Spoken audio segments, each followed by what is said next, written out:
June 8, 2018. My working assumption about shifts in baseball has been that they work so often that when they don't, it sticks in our minds.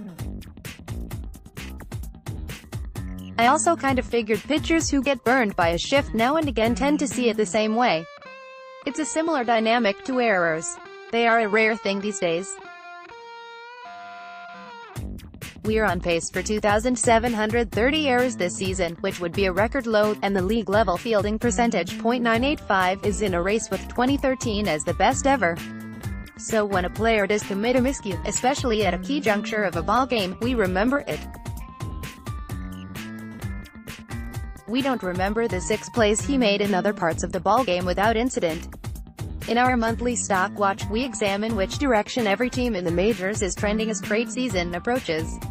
Why waiting for Vladimir Guerrero Jr. might be the best thing for Toronto. Plus, a stat that could decide the NL Central and an inside look at the Brewers' approach.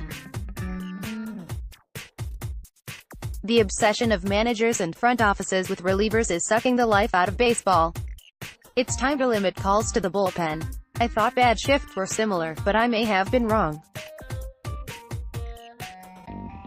In fact, we all may have been wrong about shifting, and annoyed Phillies starter Jake Arrieta may be right in a way he didn't mean to be.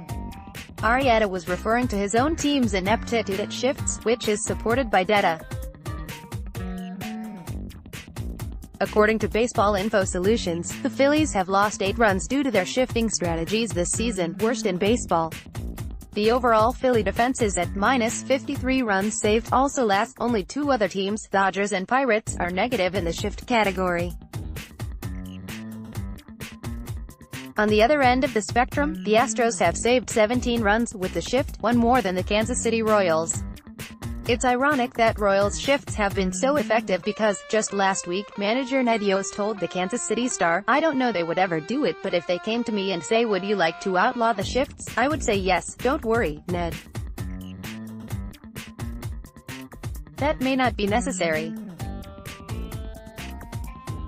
or desirable, because despite your +16 DRS in shifts, your team is -1 overall defensively. We know this, or at least suspect it, because of some new publicly available data that didn't even exist at the beginning of this season.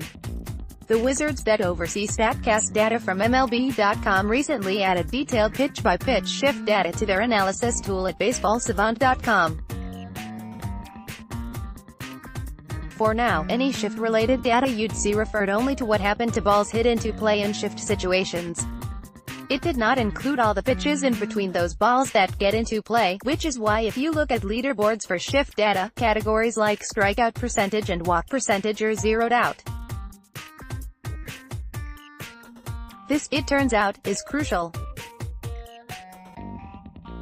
Jake Arrieta may have been right about the Phillies shifting, as their shifts have cost the team 8 runs, which is the worst in baseball. Steve Mitchell, USA Today Sports. Anyone who watches a game closely knows that the alignment of the opposing defense is based on a number of factors. The spray sheet of the opposing batter is one of those and is the primary reason for shifted alignments in the first place. But also factoring in is the count, the base-out situation, and the strategy a pitcher wants to use to attack that batter. The alignment can change from pitch to pitch as the game situation evolves and, indeed, this is one of the things I like to observe while taking in a game. With this new data, analysts now can look at what happened on all those pitches not put into play when the defense was shifted. The initial results cast into question the wisdom of widespread shifting in the first place. MLB.com's Mike Petriello, one of those aforementioned StatCast wizards, and baseball prospectus Russell Carlton both leapt headlong into the data and came to similar findings. The shocker was this: pitchers walk more batters when throwing in front of a shift. In fact, the extra number of walks exceed the number of singles saved by the strategy. Shifts do significantly lower batting average on balls in play, which is why the practice has caught fire. Petriello's analysis of the 2017 and 2018 seasons showed that BABIP against shifted defenses has been .281, versus .299 without it. However, once you factor in the walks and the slightly higher home run rates, i.e., the increased launch angles meant to hit the ball over the shift, batters have put up a .336 WOBA against the shift versus a .334 on non-shifted players. What the numbers say? Dave Roberts. Dodgers lead the league in pitchers optioned to the minors with 17 so far this season. Kirby Lee. USA Today sports the bullpen shuttle. With all of the talk of bullpenning this season, another trend that has taken root in pitching staff management has been the relief pitcher shuttle. You see it in action every day on the transaction wire. RHPX is optioned to AAA, while RHPZ is recalled from said minor league outfit. A day or two later, RHPZ is sent back down, and another reliever is summoned. Each time a player is optioned out, he has to stay in the minors for at least 10 days, barring an injury, so teams seeking to maximize this strategy tend to have a handful of optionable players around. Besides being a boon to the travel industry, and the root of a major feeling of displacement for the player, this model of stat management is interesting because not every team leans heavily on it. This can be teased out in a few numbers gleaned from the transaction database I maintain and update daily. Through Wednesday, teams had an average of 9.2 transactions since opening day that involved the optioning of pitchers. However, the number of transactions ranges from just 2 Astros to a whopping 17 Dodgers. Here's the full list.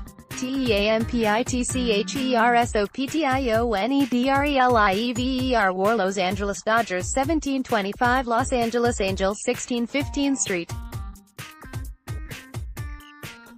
Louis Cardinals 1528 Atlanta Braves 1412 New York Mets 1319 Oakland Athletics 137 San Francisco Giants 1318 Detroit Tigers 1223 Cincinnati Reds 1113 Milwaukee Brewers 114 San Diego Padres 1120 Tampa Bay Rays 1124 Toronto Blue Jays 119 Arizona Diamondbacks 103 Baltimore Orioles 98 Texas Rangers 910 Chicago Cubs 82 Chicago White Sox 721 Miami Marlins 730 Minnesota Twins 722 Boston Red Sox 61 Kansas City Royals 627 Philadelphia Phillies 65 Pittsburgh Pirates 626 Washington Nationals 614 Cleveland Indians 529 New York Yankees 511 Seattle Mariners 56 Colorado Rockies 417 Houston Astros 216 Listed is the total number of times each team has optioned a pitcher since opening day, along with its current ranking in relief pitcher BWAR.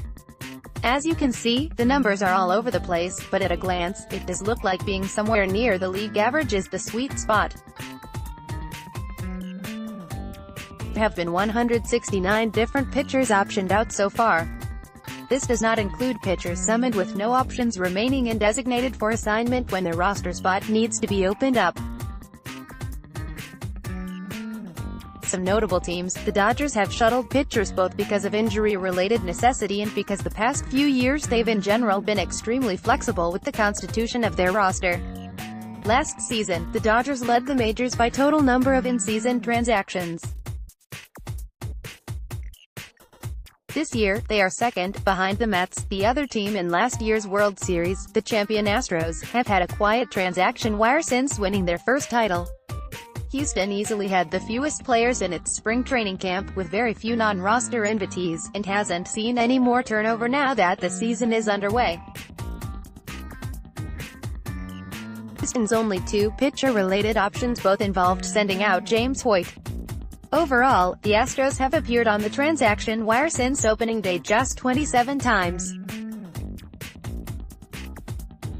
The Mets, who we mentioned have made the most moves, have appeared 118 times. The Cardinals seem to be the clearest case of using the reliever shuttle. The luckiest travelers have been John Brebbia, 3 options, and poor Mike Mayers, 6 options. Despite all the shuffling, only the Indians and Marlins have fewer relief WAR so far this season than St. Louis.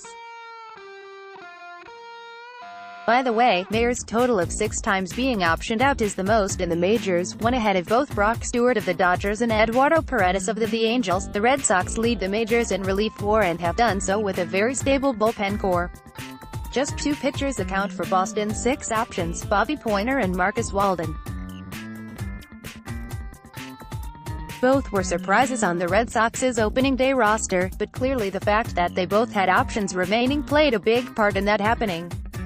Since you ask, James Shields' strikeouts may be down, but his well-hit average this season, .119, is easily a career best. Dennis Wiersbicky, USA Today Sports. Catching up with a potential trade chip, White Sox starter James Shields has played himself back onto the radar of the trade market. The time and circumstances have something to do with that.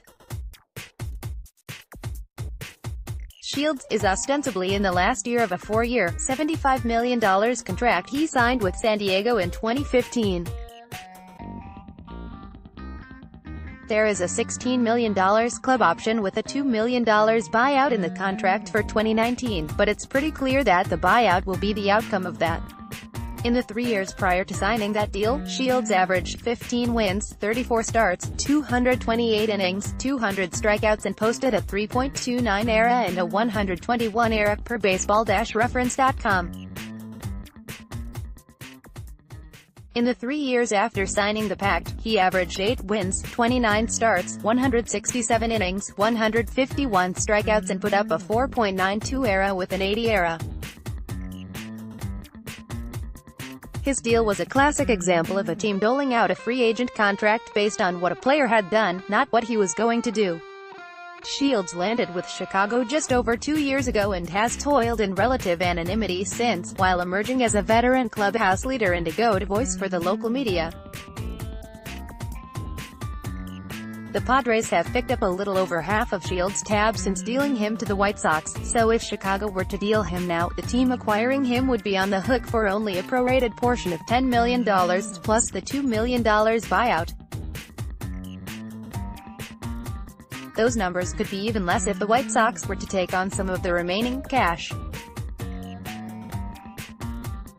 Of course, even those numbers would be prohibitive if Shields were still performing below replacement level, as he did last season, -1.8 BWAR.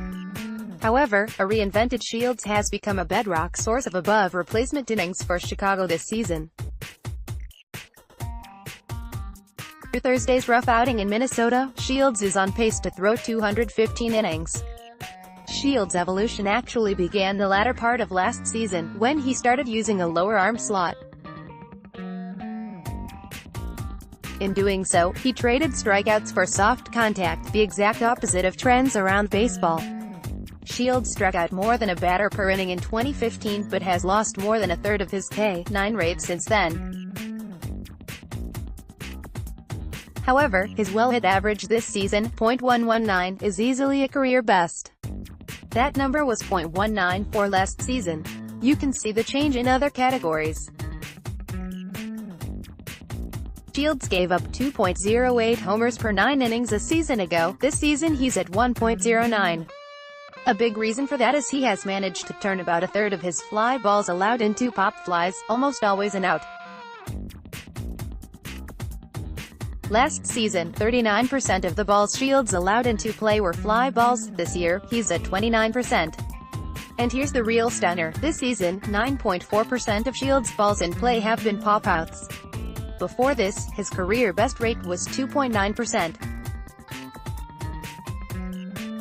None of this is to suggest that Shields has returned to the ranks of the elite. His ERA is still worse than league average, as is his ERA. However, given where he was last season, that Shields has pitched well enough to consistently get deep into games is remarkable. And it's made him a viable trade target for the back of some contenders' rotation. Shields was honing these changes in spring training when I talked to him about that, about working deep in the challenges of being a veteran playing on a team in the middle of a rebuild. By now, you've been with teams basically in every part of the winning cycle, from building up to winning pennants. Even though you haven't been with this franchise all that long, you're still one of the guys who predate the decision to change direction. For a veteran, what is the feel around a team during this process? James Shields: it's a great feeling right now in this clubhouse.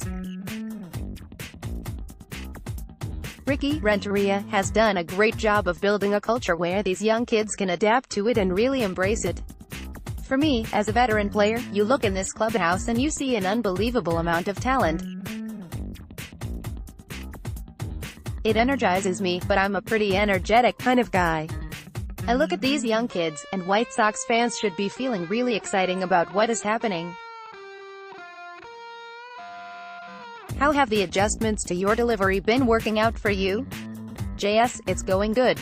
It's a work in progress. I've been having fun with it, getting some good reviews from the way hitters react to it. So we'll see how it goes over time.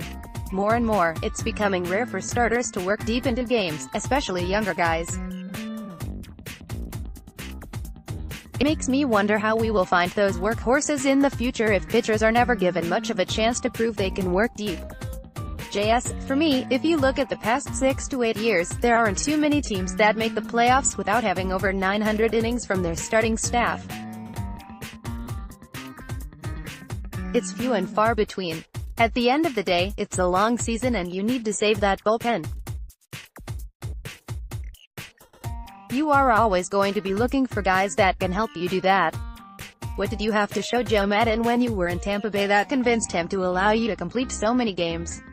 For a while there, you were kind of like a 21st century version of Walter Johnson. JS chuckles, I don't know about that.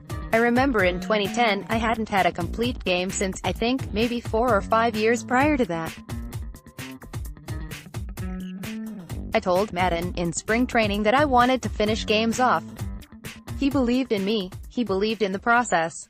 In 2011, I had 11 complete games that year. At the end of the day, you have the trust of your manager and you have to have that mentality and work ethic to be able to do that. Coming right up, Shane Dienst, who died Wednesday at 95, was still pounding out grounders for infield practice as a coach in his 80s. Getty Images a chance to remember a Redbirds icon. There are a couple of upcoming anniversaries I dredged up for a reason about to be made obvious. Next Thursday marks the 62nd anniversary of the day that the St.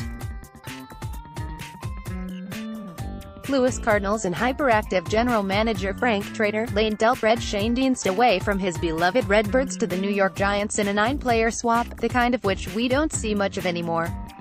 Then, 1 year and 1 day later, the Giants sent Shane Dienst to Milwaukee, where he helped spark the Braves to their first championship since 1914. A lifelong Cardinal, Shane Dienst needn't have felt bad about being traded. Lane once tried to trade Stan Musial to the Phillies before owner Gussie Busch put the kibosh on the deal. Anyway, Shane Dienst eventually found his way back to the Cardinals as a player and never left again, save for a 2-year spell as a coach with the Oakland A's in the 1970s. In his heart, the reddest of them all, he probably never really left. All told, from the time he signed with the St. Louis organization in 1942, Shane Dienst spent over 75 years in professional baseball. Shane Dienst was baseball's oldest living Hall of Famer when he died Wednesday at age 95. As of this writing, funeral arrangements have not been announced, but presumably he will be laid to rest during the coming week. I like to tell people that I've been heavily into baseball history literally the entire time I've been literate. The first book one read, after the children's books phase, was an anthology of the biographies of some of the great St. Louis Cardinals stars through the 1950s. Because of that book, and even though I've never been a Cardinals fan, my favorite historical player, i.e., one I never actually saw play, was Dizzy Dean. I got a little misty-eyed in Cooperstown last summer when, for the first time, I encountered Dean's uniform in a display at the Hall of Fame Museum. But elements of Shane Dienst's story from that book have always stuck with me. First, like me, he was a rural Midwesterner, having grown up in Germantown, Illinois. When he was a teenager, he nearly lost an eye when he was hammering nails into a barn and a nail ricocheted right into it. The injury caused him problems for years and even led to his decision to become a switch hitter. His vision problems made reading curveballs off righties problematic. Years later, he was diagnosed with tuberculosis, though he didn't know that while playing all 7 games of the 1958 World Series with the disease. He was expected to retire, but he went on to play for another 5 years. 10 or 11 years ago, I was in St. Louis to cover a season-opening series. I had never worked a game there, and the day before the opener I was on the field during a workout. There was Shane Deans, in uniform, already in his mid-80s and still swinging a bat and pounding out grounders for infield practice. I knew he was still a coach for the team. It was a title he never relinquished, but to see him still that active, at that age, was unforgettable. Of course, no one around Busch Stadium seemed to think much about it. It was just read. Today, I'm thinking back to that book one read so long ago. Musial. The Deans, Diz and his brother, Paul, Joe Medwick, Johnny Mize, Pepper Martin, who managed Shane Deans in the minor leagues, Frankie Frisch, Rogers Hornsby, Grover, Pete Alexander, Marty Marion, Walker Cooper, Country Slaughter. There have been many great Cardinals since that era, when the majors didn't have another franchise west of the Mississippi and Cardinals baseball held sway over an enormous swath of the country. There will be many great Cardinals to come, but with Shane Deans' passing, the last vestiges of that original era, the one when the old Cardinals made street Louis, the baseball city we now know it as, are now truly gone. Nothing lasts forever, even if Red sometimes made it seem like it might.